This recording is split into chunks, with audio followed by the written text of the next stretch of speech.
여러분 안녕하십니까? 뉴스 더 개벽입니다.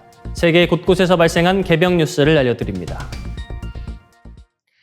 대한민국 인공지능 산업의 미래를 이끌 핵심 인프라, 국가 AI 컴퓨팅 센터가 전남 해남에서 첫 삽을 떴습니다.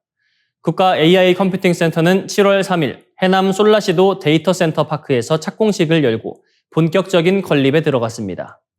이번 사업은 정부가 추진하는 인공지능 데이터 센터와 반도체 로봇 등 대한민국 대도약 3대 메가 프로젝트의 본격적인 실행을 알리는 신호탄으로 평가됩니다.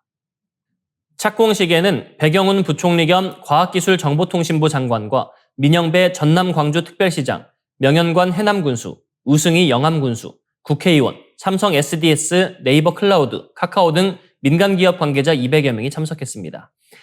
백영훈 부총리는 국가 AI 컴퓨팅 센터 착공이 대한민국 AI 혁명의 역사적 이정표라며 정부와 민간이 협력해 첨단 GPU 확보와 국산 AI 반도체 육성을 동시에 추진하겠다고 밝혔습니다. 센터에는 총 2조 4,065억 원이 투입됩니다. 2028년 가동을 목표로 GPU 15,000장을 우선 확보하고 2030년까지 5만 장 규모로 확대할 계획입니다. 정식 가동에 앞서 2027년부터는 삼성 SDS 데이터 센터의 일부 자원을 개방해 기업과 대학, 연구기관의 시급한 AI 컴퓨팅 수요에 대응합니다. 센터는 48,996제곱미터 부지에 연면적 16,978제곱미터, 지상 2층 규모로 건설됩니다. 초기 전력 용량 40메가와트로 출발해 추가로 40메가와트를 확보하며 총 80메가와트 규모의 AI 전문 데이터 센터로 완성됩니다. 준공 이후에는 초거대 AI 모델 학습과 연구, 국산 AI 반도체 실증을 지원하는 국가 차원의 개방형 컴퓨팅 허브로 운영됩니다. 사업은 삼성 SDS가 주도하는 컨소시엄이 추진합니다. 네이버 클라우드와 카카오, 삼성전자, 삼성물산 등 주요 기업과 지방자치단체가 참여했으며 올해 6월에는 건설과 운영을 담당할 민관 합작법인 한국 AI 컴퓨팅 센터가 설립됐습니다. 정부와 지자체는 센터 건설과 운영 과정에서 약 2만 개의 일자리가 만들어지고 6조 원 이상의 경제적 파급 효과가 발생할 것으로 기대하고 있습니다. 삼성도 솔라시도 기업 도시에 국가 AI 컴퓨팅 센터를 포함해 총 17조 원 규모의 AI 데이터 센터 투자를 추진할 예정입니다. 풍부한 재생에너지와 넓은 산업 용지, 안정적인 전력과 용수 기반을 갖춘 해남이 대한민국 최대 AI 클러스터로 성장할 수 있을지 주목됩니다. 국가 AI 컴퓨팅 센터는 수도권에 집중됐던 첨단 산업을 지역으로 확산하고 AI와 재생에너지가 결합한 새로운 지역 성장 모델을 시험하는 무대가 될 전망입니다. 한국 청년들의 연애 무관심 비율이 주요 5개국 가운데 가장 높은 것으로 나타났습니다. 단순히 연애를 원하지 않는 가치관의 변화라기보다 취업난과 소득 격차, 주거 불안 등 경제적 조건이 청년들의 관계 형성을 가로막고 있다는 분석입니다. 주간 경향과 지식 스타트업 언더스코어가 한국과 중국, 일본, 미국, 스페인 청년 8,242명을 대상으로 실시한 비교 조사에 따르면 한국 미혼 청년의 55.4%가 연애에 관심이 없다고 답했습니다. 일본은 54.2%, 미국은 35.8%, 스페인 29.2%, 중국은 24.7%로 조사돼 한국이 5개 조사 대상국 중 가장 높은 비율을 기록했습니다. 성별로 보면 한국 여성 청년의 연애 무관심 비율은 60.8%로 조사 대상국 남녀 가운데 가장 높았습니다. 한국 남성도 47.7%가 연애에 관심이 없다고 답했습니다.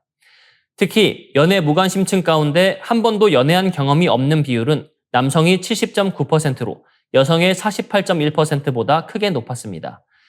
경제적 여건과 연애 경험의 관계도 한국에서 가장 뚜렷했습니다. 연애 경험이 없는 한국 청년 가운데 구직 중이거나 구직을 포기한 비율은 38.5%에 달했습니다. 반면 연애 경험이 있는 청년의 실업 비율은 12.9%로 나타났습니다. 두 집단의 격차는 25.6%포인트로 스페인의 약 5배에 달했습니다. 소득 수준에 따른 차이도 컸습니다. 소득 하위 25%에 속하는 한국 청년은 66.2%가 연애에 무관심하다고 답했지만 소득 상위 25%에서는 이 비율이 37.5%로 낮아졌습니다. 연애에 관심이 없는 청년들은 자신의 성격과 외모, 경제력에 대한 평가도 연애 관심층보다 낮게 매겼습니다. 전문가들은 청년들이 연애 자체를 싫어한다기보다 연애 이후 결혼과 출산, 주거 마련으로 이어지는 비용과 책임을 먼저 떠올리고 있다고 분석합니다. 불안정한 일자리와 높은 주거비, 미래에 대한 불확실성이 연애를 삶의 자연스러운 과정이 아니라 경제적 여유가 있어야 가능한 선택으로 바꾸고 있다는 것입니다.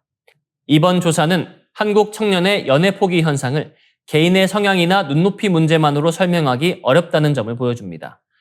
청년들이 사람을 만나고 관계를 이어갈 수 있도록 안정적인 일자리와 소득, 주거 기반을 마련하지 못한다면 연애 감소는 결혼과 출산 감소로 이어지는 더 큰 사회 문제가 될 수 있습니다. 러시아 후방의 정유시설과 군수공장, 무기고를 연이어 타격하며 푸틴 대통령을 긴장시키는 우크라이나의 장거리 공격무기 뒤에는 35살 여성 경영자가 있습니다. 우크라이나 방산기업 파이어포인트를 이끄는 이리나 테레흐 최고 경영자입니다. 파이어포인트는 사거리 1000에서 2700km에 이르는 FP1과 FP2 장거리 드론을 비롯해 1.15톤의 폭약을 싣고 3000km 이상 비행하는 FP5 플라밍고 순항 미사일을 생산하고 있습니다. 우크라이나판 토마호크로 불리는 플라밍고의 가격은 60만 달러가 채 되지 않아 약 350만 달러인 미국 토마호크보다 훨씬 저렴합니다. 플라밍고는 지난 6월 러시아 군수품 공장을 공격하는 데 투입됐으며 FP1 드론은 러시아 정유시설 타격에 주로 사용됐습니다. 파이어포인트는 사거리 200km의 FP7과 850km급 FP9 탄도미사일, 적 미사일을 공중에서 파괴하는 유격 미사일도 개발하고 있습니다. 테레흐는 본래 건축을 공부하고 콘크리트 구조물과 도시 기반 시설을 생산하던 제조업자였습니다. 그러나 고향 하르키우가 러시아군의 집중 포격을 받고 피란 과정에서 민간인들이 공격당하는 모습을 목격하면서 무기 개발에 뛰어들었습니다. 식당 냅킨에 그린 스케치로 시작된 첫 공격용 드론은 러시아 공습을 피하기 위해 지하 창고에서 제작됐습니다. 테레흐가 강조하는 것은 최고의 무기 한 기가 아니라 같은 무기를 수천 기 생산할 수 있는 체계입니다. 파이어포인트는 특정 공장이 파괴돼도 생산을 이어갈 수 있도록 우크라이나와 유럽 80여 곳에 부품 제조와 조립 시설을 분산했습니다. 플라밍고에 사용할 수 있는 엔진도 5종류로 설계해 일부 부품의 공급이 끊겨도 생산이 중단되지 않도록 했습니다. 20명도 되지 않았던 파이어포인트는 수천 명이 일하는 방산 기업으로 성장했습니다. 하루 최대 7기, 연간 2,500기 이상의 플라밍고를 생산할 수 있는 능력도 확보했습니다. 러시아가 전파 교란 방식을 바꾸면 공격 뒤 수집된 비행 데이터를 분석해 항법 소프트웨어를 즉시 수정합니다. 테레흐는 전쟁 이후 우크라이나가 농업 중심 국가에 머물러서는 안 된다고 강조합니다. 전쟁에서 축적한 드론과 미사일, 전자전, 소프트웨어 기술을 새로운 수출 산업으로 발전시켜야 한다는 구상입니다.